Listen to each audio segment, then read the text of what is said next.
नमस्कार, राधे राधे।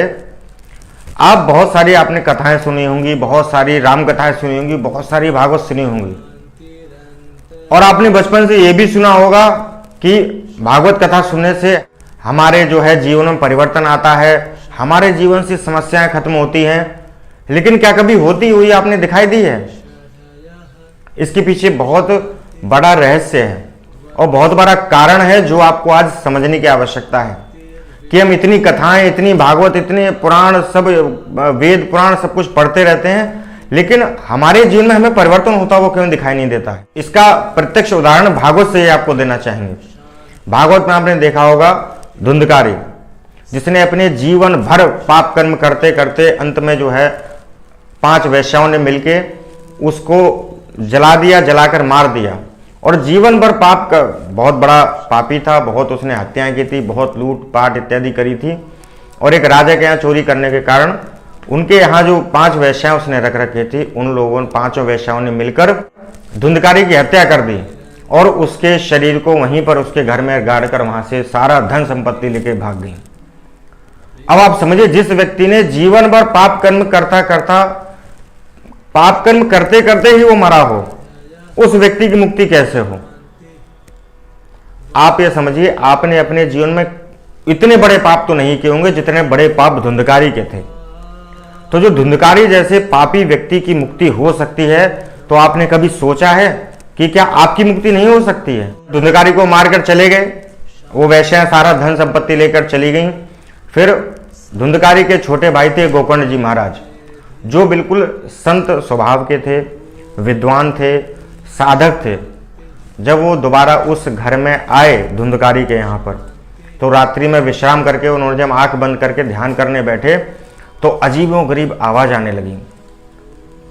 बहुत भयंकर, ऐसा लग रहा कभी कि सिंह सामने से आ रहा है, फिर कभी देखते हैं कि जैसे भूत प्रेत की आवाजें आती रहती हैं, वैसे उनको आवाज सुनाई दी और उन्होंने देखा कि उनके सामने से कोई चला आ रहा है। ऐसा उनको रात्रि में आकृति दिखी दीपक की रोशनी में। उन्होंने जल हाथ में लिया, साधक तो थे ही, संत स्वभाव के थे और एक संत के आशीर्वाद से गोकर्ण जी महाराज का जन्म हुआ था। इसकी कथा भी यदि आप चाहेंगे तो हम सुना देंगे कि ये धुंधकारी प्रसंग पूरा, कि कैसे पापी से पापी व्यक्ति भी अगर जो अच्छे कर्म करता है, मरने के बाद भी यदि वो भागवत की कथा का श्रवण करता है, राम कथा का श्रवण करता है, तो उसकी मुक्ति कैसे होती है। गोकर्ण जी महाराज ने हाथ में जल लेकर मद अभिमंत्रित करके जैसे ही उस प्रेत के ऊपर छोड़ा, प्रेत तुरंत जो है बोल पड़ा कि अहम भ्राता तुदीयोस्मि धुंधकारी इति नामतः। गोकर्ण जी महाराज, मैं और कोई नहीं, आपका भाई धुंधकारी हूं। गोकर्ण जी का, धुंधकारी तुम प्रेत? बोले हाँ, क्या करूं, जीवन भर मैंने पाप कर्म किए और पाप कर्म करते करते ही मेरी मृत्यु हो गई और अब मैं इस प्रेत योनि को भोग रहा हूं, जिसमें बहुत मेरे को कष्ट है। हे भैया, आप कोई ऐसा उपाय करो जिससे मेरे इस प्रेत योनि से मेरे को मुक्ति हो। गोकर्ण जी महाराज ने कहा ठीक है। कर ब्रह्ममुहूर्त में उठे, अपने संध्या वंदन इत्यादि करके गोकर्ण जी महाराज, जैसे ही सबको पता चला गांव में कि गोकर्ण जी महाराज आए हैं, सभी जो है गांव वाले लोग जो है, बड़े बुजुर्ग सभी गोकर्ण जी महाराज से मिलने के लिए आए। और रात्रि में जो घटना हुई थी गोकर्ण जी के साथ में, वो गोकर्ण जी महाराज ने सभी गांव वालों को, जितने गांव के बड़े बुजुर्ग थे, सबको बताई और कहा कि मेरा भाई धुंधकारी जो है वो जो है प्रेत योनि में पड़ा हुआ है, इस प्रेत की मुक्ति कैसे हो। आप लोग तो जीवित हैं, तो अपनी मुक्ति का मार्ग क्या, कौन सा साधन है, ये नहीं जानने का प्रयास करते हैं और जब पाप कर्म करते करते मर जाते हैं, फिर जब प्रेत योनि में चले जाते हैं, फिर आदमी कहता है कि अब इस प्रेत योनि से मुक्ति कैसे हो। यदि हम अपने जीवन में प्रथम दिन से ही अपने ये सोचकर चलें कि ये जीवन हमारा भगवान के लिए समर्पित है और हमें इस जीवन को भगवान के लिए ही समर्पण करना है, जिसके समर्पण करने से हमारी मोक्ष और मुक्ति होगी। देखिए, स्वर्ग नरक बहुत छोटी बात है।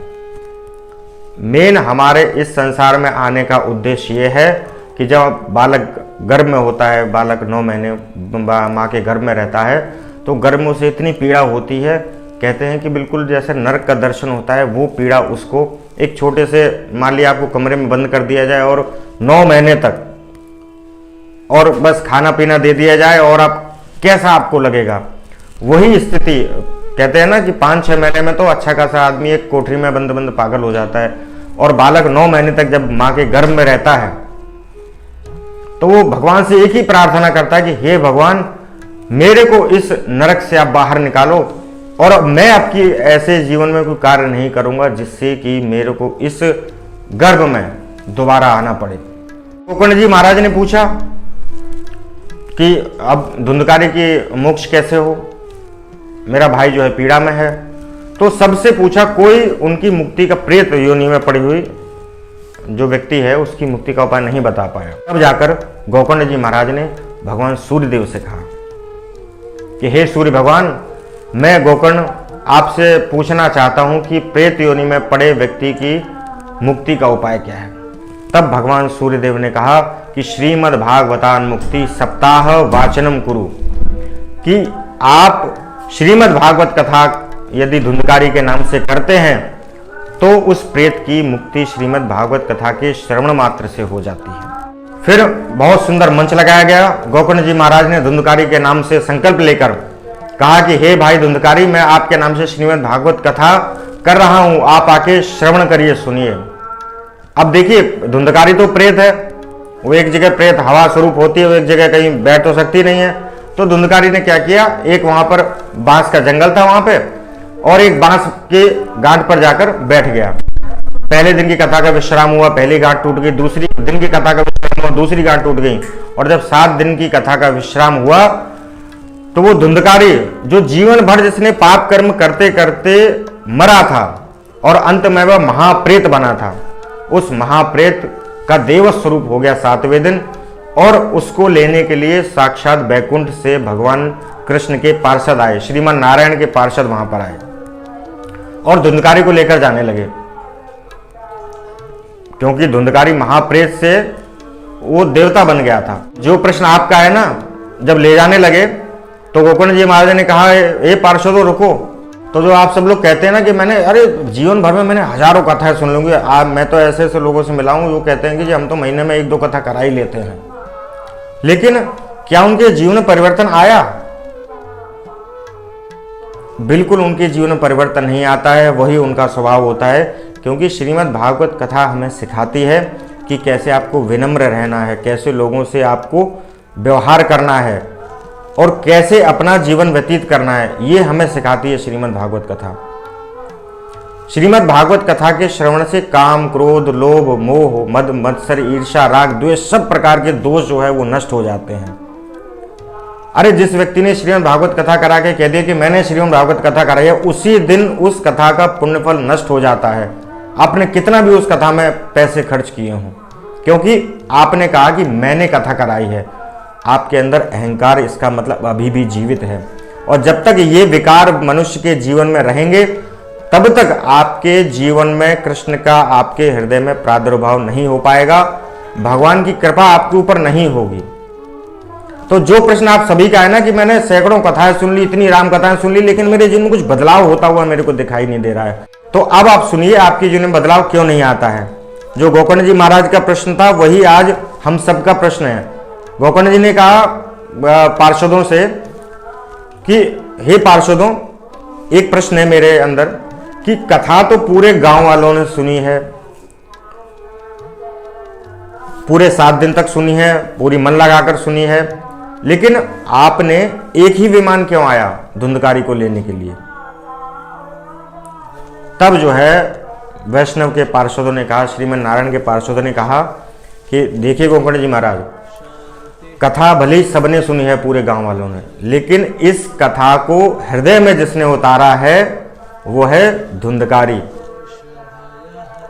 तो कथा सुनने से कुछ नहीं होगा, आपने इधर से सुना इधर से निकाल दिया, उससे कोई फर्क नहीं पड़ने वाला है। कथा को जब तक आप अपने हृदय में नहीं उतारेंगे, देखिए सुखदेव जी महाराज ने कथा सुनी थी, तो जब कथा प्रारंभ होती थी सूर्योदय से और उसका विश्राम होता था सूर्यास्त पर, सूर्योदय से लेकर सूर्यास्त तक निरंतर भागवत कथा सुखदेव जी महाराज सुनाते थे और राजा परीक्षित सुनते थे। उस समय भी हजारों लाखों लोगों ने कथा सुनी थी, लेकिन राजा परीक्षित ही का मोक्ष क्यों हुआ? वो इसलिए कि श्रवण में भेद होने के कारण कथा के फल में भी भेद हो जाता है। श्रवण में भेद का मतलब यह है कि धुंधकारी जो सुन रहा था उसने पूरे आत्मचिंतन और अपनी मुक्ति के लिए कथा सुन रहा था। उसको कथा में जब कथा वो सुनता था, जब कथा विश्राम होती थी, उसके बाद वो पूरी कथा जो सुनी थी उसने उसका चिंतन रात्रि भर करता था। और फिर जब दूसरे दिन कथा प्रारंभ होती थी फिर उस कथा को मन लगाकर चिंतन करता था। और भगवान के प्रेम में वो रात्रि भर बैठ के रोता रहता था कि मैं कितना पापी अपने जीवन में पाप कर्म किए कि जो है मेरे को इस प्रेत योनि में पड़ा रहना पड़ा। फिर जाके कहीं उस महाप्रेत की मुक्ति हुई। तो सबसे पहली बात कि कथा श्रवण करने का तरीका, यदि हमने कथा श्रवण कर ली है, अब गए कथा सुनने के लिए, कहीं भी कथा हो रही है, अभी इन्विटेशन आ गया, हमें जाने जाना है, क्या किए, गए, अरे 10 मिनट तक कथा में होके आते हैं। कई लोग हमें रास्ते में मिलते हैं, कहते हैं कि पूछा भाई कहाँ जा रहे हो, अरे उनकी कथा चल रही है, कथा सुनने जा रहे हैं, 10 मिनट सुन के आ रहे हैं। ये क्या मतलब हुआ कि कथा में जाना, आपको अगर जो निमंत्रण आया है तो क्या सिर्फ खाना पूर्ति करने जाना ही आपका उद्देश्य है, या यदि कथा सुनने आप गए हैं तो वहां से कुछ लेकर आए? तो आपके जीवन में परिवर्तन क्यों नहीं आता है? कथा तो सुनते हैं लेकिन उसका चिंतन नहीं करते। जो कथा में बताया जाता है कि ऐसे ऐसे व्यक्ति को रहना चाहिए, ऐसे ऐसे भगवान की सेवा करनी चाहिए, ऐसे पूजन करनी चाहिए, उस कथा के नियम को आप पालन नहीं करते हैं, इसीलिए आपके जीवन में कोई परिवर्तन आपको दिखाई नहीं देता है। वही बात जो है गोकर्ण जी महाराज से वैष्णव के पार्षदों ने कही कि कथा श्रवण जो है सिर्फ धुंधकारी ने की है और उसका चिंतन धुंधकारी ने किया है। कथा को, श्रीमद् भागवत कथा को अपने हृदय में धुंधकारी ने उतारा है, इसीलिए धुंधकारी के लिए एक विमान आया है। और सभी लोगों ने क्या किया, कथा सुने और कथा सुन के चले गए, उसको कोई चिंतन नहीं, कोई मनन नहीं और कोई उस पर ध्यान नहीं दिया, इसलिए उनकी मुक्ति नहीं हो रही। गोकर्ण जी महाराज ने अगले वर्ष पुनः उसी जगह पर, वहीं पर श्रीमद् भागवत कथा का आयोजन किया। और आप देखिए श्रीमद् भागवत कथा का चमत्कार कि दोबारा जब कथा हुई तो पूरे गांव ने बैठकर चिंतन से, मन से और श्रद्धा विश्वास रखकर वो भागवत की कथा सुनी। और भागवत में प्रमाण है कि जब 7वें दिन कथा का विश्राम हुआ तो सभी के लिए श्रीमन नारायण ने अपने वैकुंठ से विमान भेजा अलग अलग। पूरा गांव जो है विमान में बैठकर भगवान के वैकुंठ लोक चला गया और पूरे गांव की एक साथ जो है वो मुक्ति हो गई। वो कैसे संभव हुआ? क्योंकि उन्होंने कथा के रस को समझा। कहते हैं ना कि कथा तो हमने बहुत सुन ली है, अरे रोज कथाएं कहीं ना कहीं होती है, रोज एक ही कथा होती है। जिसने इस कथा के रहस्य को समझ लिया, कहते हैं ना कि राम कथा जे सुनत अघाही, रस विशेष जाना तिन नाही, कि राम की कथा तो आप रोज सुन रहे हैं, लेकिन आपने जिस दिन कह दिया कि अरे कथा तो हमने बहुत सुन ली है, इसका मतलब यह है कि आपने भागवत की कथा का, राम जी की कथा का, भगवान शिव जी की कथा का रस अभी तक ग्रहण नहीं किया है। क्योंकि जिस दिन आपको उसका रस चख लेंगे ना, उस दिन से आप कहना बंद कर देंगे कि मैंने बहुत सारी कथाएं सुन ली है। और जब आप चिंतन से मन लगाकर कथा सुनेंगे और उसको अपने जीवन में श्रीमद् भागवत कथा का एक एक चरित्र जो है अपने अंदर उतारेंगे, तब जाके आप देखेंगे कि आपके जीवन में परिवर्तन आता है कि नहीं, आपका जीवन बदलाव होता है कि नहीं। आज के लिए बस इतना ही, कल किसी नए विषय पर चर्चा करेंगे। और आपके अंदर यदि कोई प्रश्न उठ रहा हो तो आप कमेंट के माध्यम से पूछ सकते हैं, उत्तर आपको अवश्य दिया जाएगा। राधे राधे।